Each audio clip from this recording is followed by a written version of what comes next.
Good morning, everyone. Thank you, Zeth and Anne-Sophie. Y'all know I love to hear you sing. So anytime I can hear y'all sing, I'm always for it. I'm gonna turn this off. It's not gonna hold it. Thank you, Jonathan, for introducing me, and thank you for everyone for coming. As I prepared for today, I continued to go back and forth on what I was going to share, and there is much that can be said on this topic. I thought to myself, wow, this will be easy. Where should I start? How much of myself do I really share? I knew I could easily share the stories that span my high school career, what I refer to as my Degrassi years, but where I learned the true value of friendship, trust, and loyalty. I grew up here in Alamance County, where I attended Southern Alamance High School, a predominantly white high school whose former mascot was the Confederates, before changing in the 70s to what is now the Patriots. In the main courtyard in the central part of campus is a gathering space known as Senior Circle. This area is along the path that students walk every day in between classes and is coincidentally designed as a Confederate flag. A walkway I saw every day for 4 years and is still there today. I could absolutely share the intricacies of being a young Black woman in a predominantly white space for my entire life. I knew it would be easy to share the achievements and life experiences I have been fortunate and blessed to accomplish and embark on, and that have contributed to the woman I am today. But I knew the story that mattered the most, the biggest and most life-changing lesson, would be the hardest nightmare to relive. For what feels like my entire life, I have carried this shield of armor, a sense of protection and peace. I have always stood behind being 100% authentic and living my best life, as I always say, regardless of any other opinions or perceptions.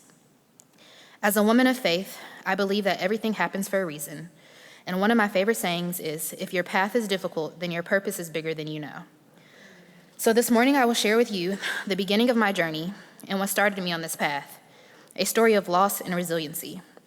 How I navigate every facet of my life, how I show up in spaces and show up for others can be drawn back to one single day in my life, the day I lost my mother.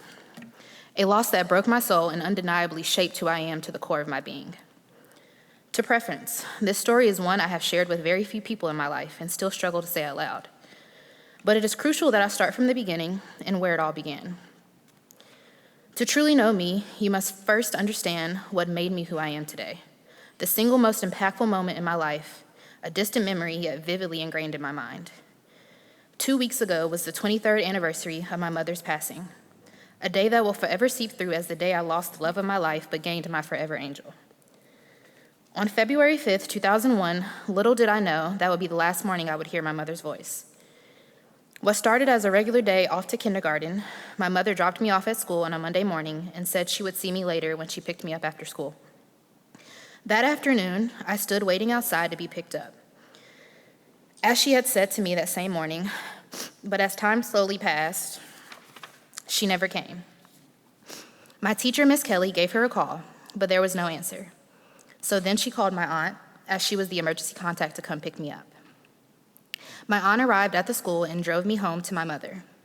When we arrived, she walked with me to the front door. We heard what sounded like the alarm and the TV in the background, but we weren't sure. I knocked on the door, and there was no answer. So we went around to the back door to try again. Still, there was no answer.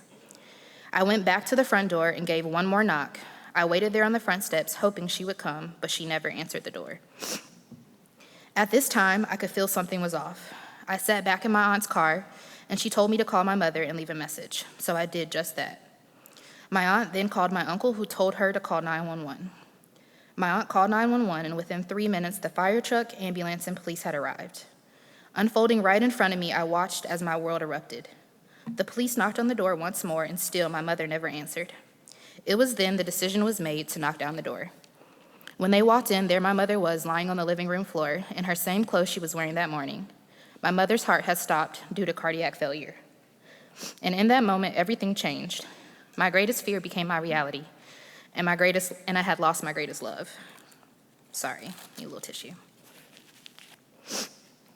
One never imagines the possibility of growing up without a parent, especially at 5 years old.